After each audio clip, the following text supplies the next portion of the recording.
সম্প্রতি আমি এই মুভিটি বর্ণনা করেছি, যার লিংক ডিসক্রিপশন ও পিন কমেন্টে দেওয়া আছে। যদি কেউ না দেখে থাকেন তাহলে আমার চ্যানেলে গিয়ে দেখে আসতে পারেন। গল্পের শুরুতে আমরা একটি মিউজিয়াম দেখি, যেখানে অনেকগুলো লাশ পড়েছিল। লাশগুলো দেখে মনে হচ্ছিল তাদেরকে ভয়ঙ্করভাবে আঘাত করা হয়েছে।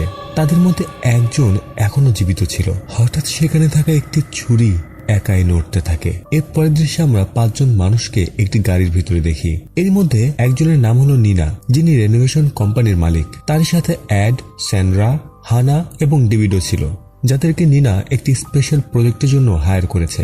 তাদের কাজ হলো পুরনো বাড়িকে মিউজিয়ামে রূপান্তর করা। তারা এখন যে বাড়িতে যাচ্ছে, এই বাড়িটি একজন এন্টিক কালেক্টরের বাড়ি ছিল, যেটার নাম হলো রিসাং বিসাঙ্কো। রিসাংয়ের ইচ্ছা এটা ছিল যে তার মৃত্যুর পরে তার বাড়িটি মিউজিয়ামে রূপান্তর করা হবে, যেন মানুষ তার সংগৃহীত জিনিসপত্র দেখতে পারে। তার শেষ ইচ্ছা পূরণ করার জন্য তার ছেলে র্যান্ডি নিনার কোম্পানিকে হায়ার করেছে। অর্থাৎ এই 5 জনই এই স্পেশাল প্রজেক্ট শেষ করার জন্য যাচ্ছিল। আর এই কাজটি শেষ করার জন্য তাদের হাতে মাত্র 3 দিন সময় আছে। কিছুক্ষণের মধ্যেই তারা রিসাঙ্গো হাউসে পৌঁছে যায়, যেটা বেশ অনেক বড় একটি ভিলা ছিল। এখানে র্যান্ডি ও তার বোন বিয়েন মিলে তাদেরকে স্বাগত জানায়। র্যান্ডি নিনাকে প্রফেসর ডিরগা এবং তার অ্যাসিস্ট্যান্ট মিয়াঙ্কের সাথে পরিচয় করায়, যারা এই প্রজেক্টের ইনচার্জ ছিল। এর সাথে ডিরগা একজন হিস্ট্রি প্রফেসর ছিল, আর তাকে নিয়ে আসা হয়েছে যেন তিনি এই 5 জনকে ভালোভাবে গাইড করতে পারে। আসলে র্যান্ডি তার বাবার এই কালেকশন সম্পর্কে খুব একটা বেশি জানতো না। এরপর তারা এই ভিলার ভেতরে প্রবেশ করে। এই ভিলাটি বাইরে থেকে যতটা না বড় দেখাতো, তার থেকে বেশি বড় দেখা যায় এর ভেতর থেকে। এখানে হানা বলতে থাকে যে এত বড় প্রজেক্ট মাত্র 3 দিনে শেষ করা মোটেও সম্ভব নয়, কেননা এই বাড়িটি অনেক বড়। এরই মাঝে এই 3 জন কিছু একটা দেখে। হঠাৎ তাদের পাশে এক বৃদ্ধ মহিলা এসে দাঁড়ায়, যাকে দেখে এই 3 জনই ভয় পেয়ে যায়। তখন ডেভিড জানায় এই মহিলাটি এই বাড়ির কাজের লোক। অন্যদিকে নিনা র্যান্ডিকে জানায় যে এই ঘরটি অনেক বড়। আসলে তারা এই কন্ট্রাক্টের জন্য ভিডিও কলে কথা বলেছিল। তখন ভিডিও কলের ভিতরে এই বাড়িটি এতটা বড় দেখাচ্ছিল না। এখন আসল কথা হলো, নিনা এই প্রজেক্টটি 3 দিনের মধ্যে শেষ করতে পারবে না, কিন্তু র্যান্ডি বলছিল যে তাদেরকে যেভাবে হোক 3 দিনের মধ্যেই এই প্রজেক্ট শেষ করতে হবে। আর যদি নিনা এই কাজটি না করতে পারে তাহলে অন্য কাউকে হায়ার করবে। এখন নিনার কাছে এই অফারটি অনেক বড় ছিল, তাই সে তাকে বলে যেভাবে হোক সে চেষ্টা করবে। ওদিকে আমরা বিয়েনকে দেখি, যে আসলে ইন্ট্রোভার্ট টাইপের একটি মেয়ে। সে কারোর সাথে খুব একটা বেশি কথাবার্তা বলে না, সে শুধু নিজেরই কোনো এক খেয়ালের ভিতরে ডুবে থাকতো। এরই মাঝে আমরা একটি ফ্ল্যাশব্যাক দেখতে পাই, যেখানে সাংকে দেখি যে এই বাড়ির মালিক ছিল, তিনি বিছানায় একদম মুমূর্ষু অবস্থায় ছিলেন। আর এখানে সে তার ইচ্ছা প্রকাশ করে। সে তার বাড়িকে মিউজিয়ামে রূপান্তর করতে চাইতো, যেন নতুন প্রজন্ম প্রাচীন যুগ সম্পর্কে অনেক কিছু ধারণা নিতে পারে এখান থেকে। এখন বর্তমানে বিয়েনকে আমরা একা বসে থাকতে দেখি। এমন সময় স্যান্ড্রা তার কাছে এসে তার সাথে কথা বলার চেষ্টা করে, কিন্তু বিয়েন কোনো পাত্তাই দেয় না। এমন সময় সে তাকে একটি ভিডিওর কথা জানায়, যেটা হানার ছিল। আর এই ভিডিওটি তাদের প্রাইভেট ভিডিও ছিল, যেটা অনেক ভাইরাল হয়ে গেছে। এখানে আমরা লক্ষ্য করি স্যান্ড্রার ব্যবহারটি কেমন যেন টক্সিক টাইপের ছিল। এই বিষয়গুলো সে খুব একটা ভালো কিছু করছিল না, কিন্তু বিয়েন তবুও তার কথায় খুব একটা গুরুত্ব দেয় না। পরের দৃশ্যে আমরা দেখি সকলে একসাথে বসে খাবার খাচ্ছিল। এখানে র্যান্ডি বাড়ির কাজের লোককে আগামীকাল সকালে দ্রুত এসে সকলের জন্য খাবার তৈরি করতে বলে। তাদের কথার মাধ্যমে আমরা জানতে পারি যে র্যান্ডি তার বাবার সংগ্রহকৃত কোনো জিনিসই রাখতে চাচ্ছিল না, এমনকি বিয়েনও তাই চাইতো। আসলে বিয়েন একজন ফটোগ্রাফার হতে চাচ্ছিল, সে কোনো মিউজিয়ামের কেয়ারটেকার হতে চায় না। এদিকে স্যান্ড্রা হানার ভিডিও নিয়ে তার সাথে কথা বলছিল, যে বিষয়টি হানার মোটেও ভালো লাগছিল না। হঠাৎ আলো নিভু নিভু হতে থাকে। র্যান্ডি বলে এখানে প্রায়ই এমনটা হয়। নিনা এখানে সকলকে মনে করিয়ে দেয় যে তাদের প্রজেক্ট 3 দিনের মধ্যেই শেষ করতে হবে, কিন্তু 3 দিন অনেক কম ছিল। ডেভিডের কাছে মনে হচ্ছিল না যে তারা 3 দিনের মধ্যে এটা শেষ করতে পারবে। এ সময় নিনা জানায় কাজ দ্রুত শেষ করার জন্য তারা আজ রাত থেকে কাজ শুরু করবে। খাবার খাওয়ার শেষে হানা ডেভিডকে জানায় যে তার অতীতের বিষয়গুলো নিয়ে কেন এত নাড়াচাড়া করা হচ্ছে। ডেভিড বলে তাকে সে আগে থেকে সতর্ক করেছিল যেন এমন কিছু না করে। আসলে হানার একটি অতীত ছিল, যেখানে তার হাজবেন্ড তার সাথে বাজে কাজ করেছে, আর সেই অতীতই তার ট্রমায় পরিণত হয়েছে। ডেভিড তাকে সান্ত্বনা দেয় আর এই সবকিছু ভুলে নতুনভাবে শুরু করতে বলে। এমন সময় এড এসে বলে নিনা তাদেরকে ডাকছে। এরপর সকলে নিনার কাছে আসে আর নিনা সকলকে কাজ বোঝাতে থাকে। এরই মাঝে দারবু, যিনি এই স্থানের গার্ড ছিল, তিনি একটি টর্চ দিয়ে যায়। হঠাৎ লাইট চলে যায় বিষয়টা অনেক অদ্ভুত ছিল। ডার্বো বাইরে যায় জেনারেটর অন করার জন্য। এরই মাঝে স্যান্ড্রা হাসি তামাশা করতে থাকে। তার ব্যবহার খুবই বিরক্তিকর ছিল, যেটা হানা মোটেও সহ্য করতে পারছিল না। কিছুক্ষণের মধ্যেই জেনারেটর অন করা হয় আর আলো চলে আসে, তাই সকলে পুনরায় কাজে লেগে পড়ে। এখানে তাদের আলোচনার মাধ্যমে আমরা জানতে পারি যে এই বাড়িতে বেশ প্রাচীন জিনিসপত্র সাথে সেই যুগের কিছু অস্ত্র ছিল, যার ভেতরে একটি বিশেষ ছুরিও ছিল, যেটা আমরা গল্পের শুরুতে দেখেছিলাম। স্যান্ড্রা বলতে থাকে যে পুরনো জিনিসপত্রের ভেতরে অদ্ভুত কিছু শক্তি থাকে। এটা শুনে হানা তাকে বলে, এসব ফালতু কথা বন্ধ করো। স্যান্ড্রা তো থামেই না, উল্টো তার ওই অতীত নিয়ে তাকে কথা শোনাতে থাকে। আর এইবার তো তার কথা লিমিট ছাড়িয়ে যায়, যার জন্য ডেভিডও রেগে যায়। এক কথায় দুই কথায় দুজনের মধ্যে ঝগড়া বেঁধে যায়। এমন সময় নিনা ডেভিডকে ধাক্কা দেয়। এর ফলে সে পেছনে থাকা বুকশেলফের উপরে পড়ে। এতে একটি বই নড়ে যায়। হঠাৎ করে পেছনে একটি গোপন দরজা খোলে। এটা দেখে নিনা র্যান্ডির কাছে এ বিষয়ে জানতে চায়, কিন্তু র্যান্ডি নিজেই তো আজ প্রথম এমনটা দেখছে। সে নিজেও জানতো না যে তার বাবা এমন গোপন জায়গা তৈরি করেছে। এরপর সকলে মিলে তার ভেতরে যায়, যেখানে গিয়ে দেখে এখানে তো আরো বড় জায়গা আছে, যেখানে বেশ কিছু স্ট্যাচু আরো জিনিসপত্র ছিল। এই স্থান দেখে স্যান্ড্রা বলতে থাকে, এই জায়গাটি মোটেও ভালো নয়। হানা র্যান্ডির কাছে এই ঘরের ব্যাপারে জানতে চায়, কিন্তু র্যান্ডি আবারও বলে সে সত্যি এই ঘর সম্পর্কে কিছুই জানে না। এরই মাঝে মায়াঙ্ক একটি জিনিস পায়, যার ভেতরে বিশেষ অক্ষরে কিছু একটা লেখা ছিল। এই বিশেষ লেখাটি মায়াঙ্ক পড়তে শুরু করে, যার মাধ্যমে সকলে জানতে পারে যে অনেক বছর আগে একটি রাজ্য ছিল, যেটা যুদ্ধের কারণে ধ্বংস হয়ে গেছে। যে রাজ্যের নাম ছিল জঙ্গালা। রাজ্যটি ধ্বংসের সাথে সাথে তার অস্তিত্ব, নাম, নিশান সবই যেন হারিয়ে যায়। 1970-এর দিকে খনন করার সময় তারা বিশেষ কিছু একটা পায়, যেটা হঠাৎ করেই গায়েব হয়ে গিয়েছিল। আর সেই বিশেষ জিনিসটি তাদের সামনে আছে, সেটি হলো এই স্ট্যাচু। ওদিকে আমরা স্যান্ড্রাকে দেখি যে সেখানে পড়ে থাকা একটি ছুরি হাতে তুলে নেয়। সে ভালো করে এটি চেক করতে থাকে। এমন সময় তার হাতের আঙুল কেটে যায়, আর সে লক্ষ্য করে যে তার আঙুলের কাটা জায়গাটি খুব দ্রুত পচে যাচ্ছে। এমন সময় তার হ্যালোসিনেশন হয়, যেখানে সে এক বৃদ্ধ ব্যক্তিকে দেখে। এরই মাঝে বিএন দীর্ঘাকে জিজ্ঞাসা করে যে এই স্ট্যাচুকে অভিশপ্ত হতে পারে। এখানে প্রফেসর তাকে ক্যারেসের উদাহরণ দেয়। ক্যারেস অর্থাৎ ওই বিশেষ ছুরি। আর যারা এই বিশেষ ছুরি তৈরি করত, তারা চাইতো যে এই ছুরিটি ব্যবহার করবে সে যেন পজিটিভ কোনো আউটকাম পায়। এটি আরো ভালোভাবে বোঝার জন্য দীর্ঘা তাদেরকে একটি গল্প শোনায়। এই ঘটনাটি তখনকার সময়ে যখন সামারত সাহা জঙ্গলের রাজা হয়েছিল, সে কাদেরের বিপরীতে লড়াই করছিল, কিন্তু এর জন্য তার অনেক বেশি শক্তির প্রয়োজন ছিল। আর তাই যারা যারা এই বিশেষ ছুরি তৈরি করত, তাদের প্রত্যেককেই ডেকে নিয়ে আসে, যেন সে এমন একটি ছুরি তৈরি করতে পারে যার ভেতরে অনেক শক্তি সঞ্চয় থাকবে। হঠাৎ স্যান্ড্রা পজেসড হতে থাকে, আর সেখানে থাকা আলোগুলো নিভু নিভু হতে থাকে। এখানে সে বিড়বিড় করতে থাকে যে ওই ছুরি তৈরি করা কারিগরদেরকে জোর করা হয়েছিল, যেন তারা এমন একটি ছুরি তৈরি করতে পারে যার ভেতরে থাকবে এক বিশেষ শক্তি।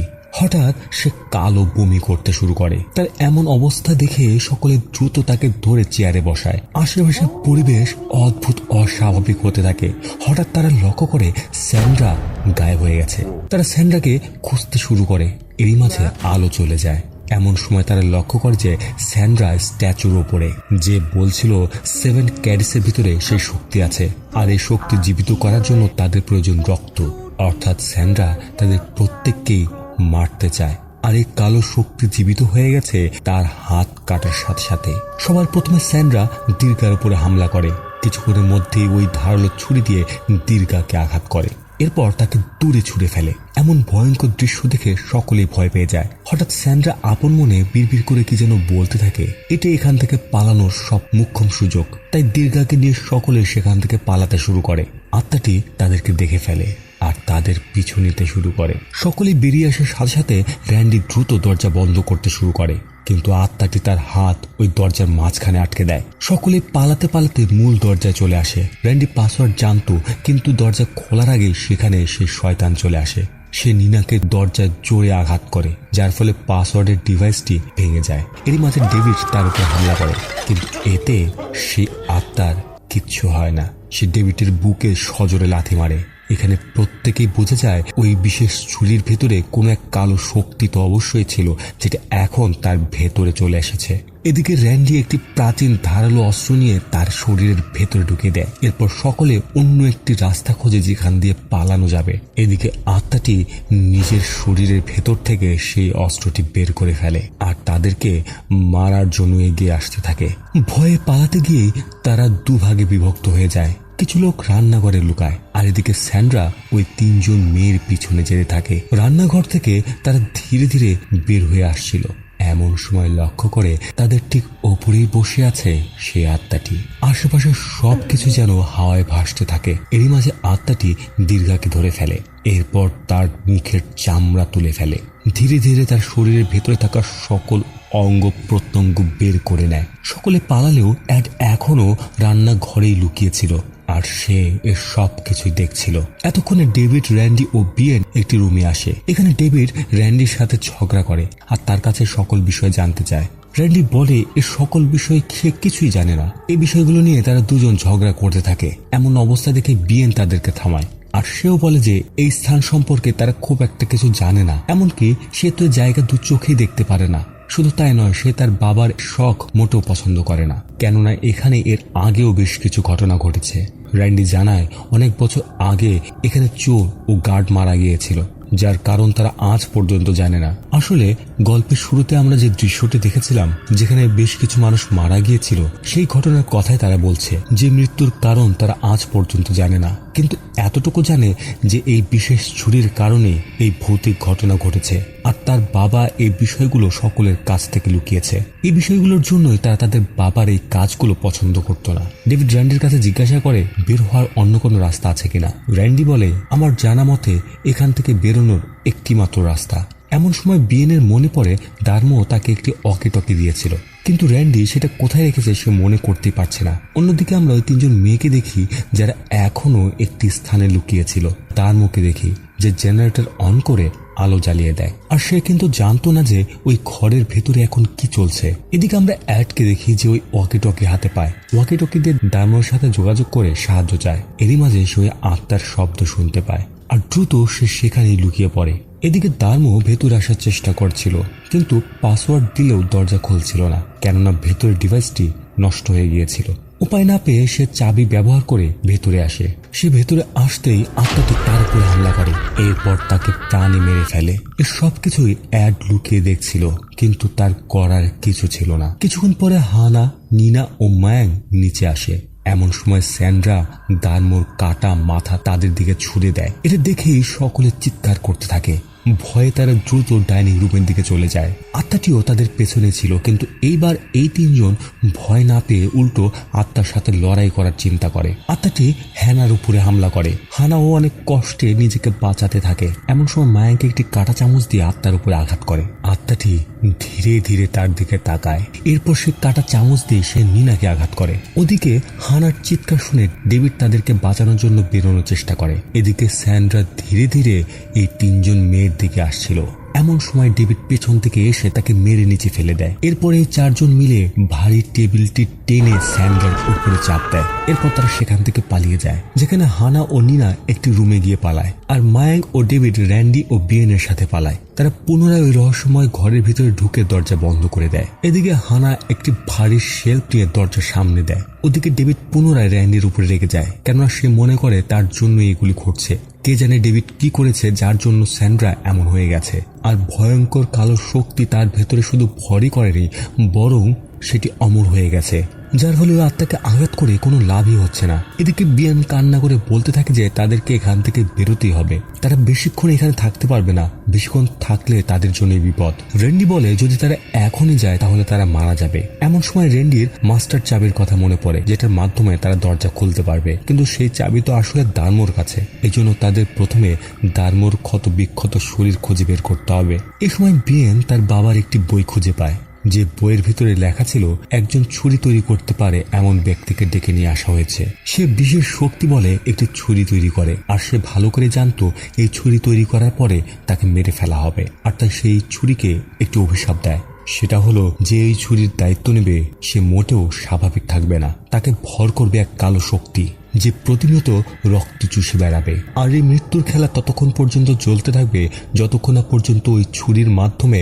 7টি খুন করা হবে। 7টি প্রাণ নেওয়ার পরেই ছুরিটি পুনরায় স্বাভাবিক হয়ে যাবে। এখানে তারা স্পষ্ট বোঝা যায় যে জঙ্গলের রাজা জোর করে এই ছুরি তৈরি করেছিল, আর যে ছুরি তৈরি করেছিল তাকে মেরে ফেলা হয়েছে। আর ওই রাজ্য ধ্বংসের কারণই হলো এই বিশেষ ছুরি। এখন 7টি প্রাণ না নেওয়া পর্যন্ত এই ছুরি তো থামবে না, যেখানে মাত্র একজন মারা গেছে। আর প্রতিটি খুনের পরে ছুরিতে একটি বাঘ তৈরি হবে। গল্পের শুরুতে আমরা যে মৃত্যু দেখেছিলাম সেখানে 7 জন মারা গিয়েছিল, যার ফলে ছুরিটি স্বাভাবিক অবস্থায় চলে এসেছিল। এর মাঝে ডেভিডের মনে পড়ে হানা তো বিপদে আছে, আর তাই তাকে বাঁচানোর জন্য সে সেখান থেকে বেরিয়ে পড়ে। ওদিকে আমরা হানা ও নিনাকে দেখি যারা বিছানার নিচে লুকিয়েছিল। এমন সময় স্যান্ড্রা এসে নিনাকে দেখে ফেলে আর তাকে টেনে বাইরে নিয়ে এসে বারবার ছুরি দিয়ে আঘাত করতে থাকে, অর্থাৎ দ্বিতীয় লাশ পড়ে গেছে। এরপরে ছুরির ভেতরে একটি বাঘ তৈরি হয়। হানা কোনো না কোনো ভাবে চুপ করে সেখান থেকে বাইরে বেরোনোর চেষ্টা করে, কিন্তু ভুলবশত সেখানে একটি শব্দ হয়ে যায়। এর মাঝে ডেভিড সেখানে এসে পৌঁছায় আর তার সাথে বাকি লোকও চলে আসে। তারা প্রত্যেকেই স্যান্ড্রার হাত থেকে বাঁচার চেষ্টা করছিল। স্যান্ড্রা উড়ে এসে ডেভিডকে আঘাত করতে শুরু করে আর বিয়েনের হাতে ছুরির আঘাত লাগে। তারা প্রাণপণ চেষ্টা করছিল তার হাত থেকে বাঁচার। এর মাঝে তার হাত থেকে ছুরিটি নিচে পড়ে যায়। এই সুযোগে র্যান্ডি সেই ছুরিটি তুলে নেয় আর বাকি লোকেরা সেখান থেকে পালিয়ে যায়। ডেভিড, হানা, মায়াং আর বিয়েন সিঁড়ির নিচে পালায়। হানা খুশি ছিল যে ডেভিডের খুব একটা বেশি আঘাত লাগেনি। এই সময় মায়াঙ্ক বলে যে ওই ছুরির মাধ্যমে আঘাত পেয়েছে তারা প্রত্যেকেই অভিশপ্ত হয়েছে, অর্থাৎ ডেভিড ও বিয়েন মোটেও সুরক্ষিত নয়। এখন তাদের উচিত একটি পথ বের করা যার মাধ্যমে এই অভিশাপ থেকে মুক্তি পাওয়া যাবে। তারা ভাবে যদি 7 জন মানুষকে মারার আগেই স্যান্ড্রাকে মেরে ফেলা হয় তাহলে কি হবে, তাহলে হয়তো তারা বেঁচে যাবে। কিন্তু স্যান্ড্রাকে তো কোনোভাবে কিছুতে আঘাত করা যাচ্ছিল না। এমন সময় তাদের মনে পড়ে যে ওই ছুরিটা ছাড়া স্যান্ড্রা দুর্বল হয়ে যায়, অর্থাৎ অভিশাপ যদি ছুরি থেকে শুরু হয় তাহলে সেটা ধ্বংস হবে সেই ছুরির মাধ্যমেই। কিন্তু এসব কিছুর আগে তাদের প্রয়োজন মাস্টার কি, যেন তারা এখান থেকে বেরোতে পারে, কেননা এটাই সবচেয়ে সহজ উপায় ছিল। আর তাই মায়াঙ্ক ও বিয়েন মাস্টারকে খোঁজার জন্য লিভিং রুমে যায়। অন্যদিকে র্যান্ডি খুব সতর্কতার সাথে পালাচ্ছিল আর ওই বিশেষ ছুরিটি তার হাতে ছিল। সে অ্যাডকে দেখতে পায় যাকে তার সাথে নিয়ে নেয়। এমন সময় স্যান্ড্রা চলে আসে। সে এসেই তার হাত থেকে ছুরিটি নেওয়ার চেষ্টা করে, কিন্তু র্যান্ডি মোটেও সেটা দিতে চাচ্ছিল না। ছুরিটি দিয়ে তার গলায় আঘাত লাগে আর তাই বাঁচার জন্য ছুরিটি ফেলে দিয়ে সে সেখান থেকে পালিয়ে তারা দুজন একটি ঘরে এসে পৌঁছায়। অ্যাড র্যান্ডির উপর রেগে যায়, কেননা সে তাকে ছেড়ে এখানে পালিয়েছে আর সে বলতে থাকে যে আজকে সে ও তার বোন শেষ হয়ে যাবে। এটা শুনে র্যান্ডি রেগে যায় আর তাই সে অ্যাডকেই মেরে ফেলে। এখানে র্যান্ডির মাথায় শুধু একটা কথাই ঘুরছিল, সেটা হলো নিজের ও তার বোনকে কিভাবে বাঁচানো যায়। এতে যদি সকলকে বলি দিতে হয় তাও সে দেবে।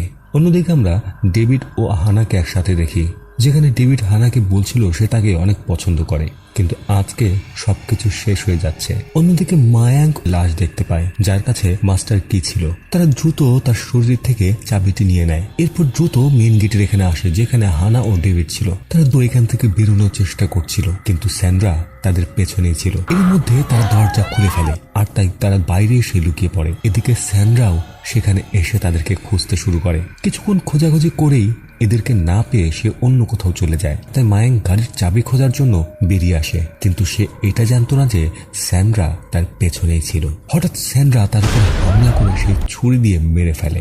এখানে হানা গার্ডেন পরিষ্কার করার একটি কাটার খুঁজে পায়, যেটা চালু করে স্যান্ড্রার মাথার ভেতরে ঢুকিয়ে দেয়। এতে স্যান্ড্রা সেখানেই পড়ে যায়, কিন্তু সে এখনো জীবিত ছিল।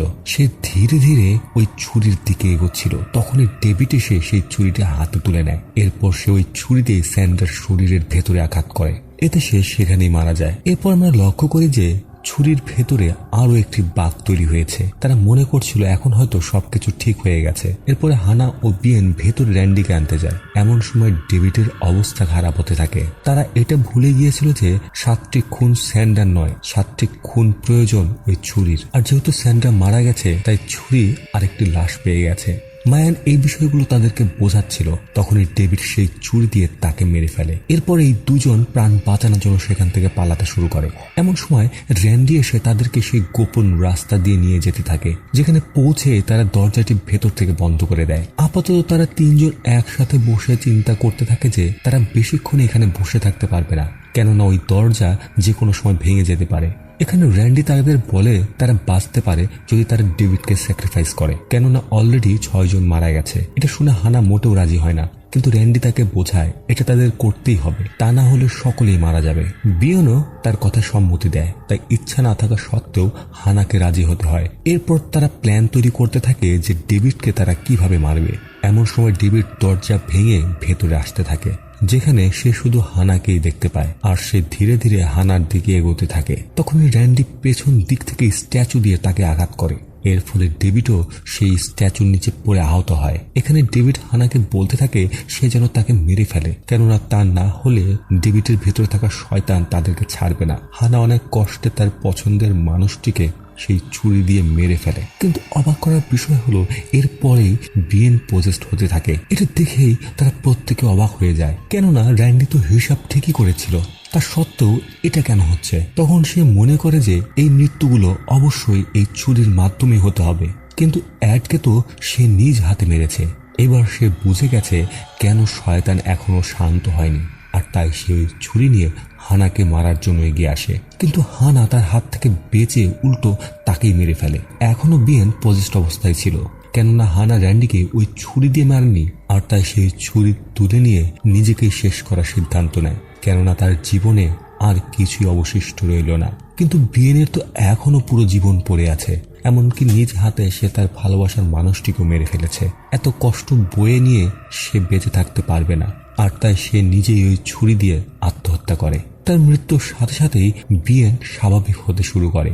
এরপর দেখে যে তার ভাই আর এই পৃথিবীতে নেই, যেটা দেখে সে অনেক কষ্ট পায়। এ সময় আমরা লক্ষ্য করি যে ওই ছুরিটি আবার স্বাভাবিক হয়ে গেছে, অর্থাৎ তার ভেতরে বাঁকগুলো সোজা হয়ে গেছে। এরপরে বিয়েন সেই ছুরিটি তুলে নেয়, তারপর ওপরে গিয়ে বসে পড়ে। পরের দিন ওই বাড়ির ভেতরে গার্ড আসে, যারা বিয়েনকে সেখান থেকে বের করে নেয়। বেশ কিছুদিন পরে আমরা দেখি এই বিশাল বাড়িটিকে মিউজিয়ামে রূপান্তর করা হয়েছে। অনেক মানুষ এই মিউজিয়াম দেখতে এসেছে। সব শেষে আমরা দেখি ওই ছুরিটিকে মানুষ থেকে আড়ালে রাখা হয়েছে। গল্পটি কেমন লাগলো তা অবশ্যই কমেন্টে লিখে জানাবেন। এমন আরো গল্প পেতে চাইলে চ্যানেলটি সাবস্ক্রাইব করে রাখবেন, আর হ্যাঁ, একটা লাইক দিতে ভুলবেন না।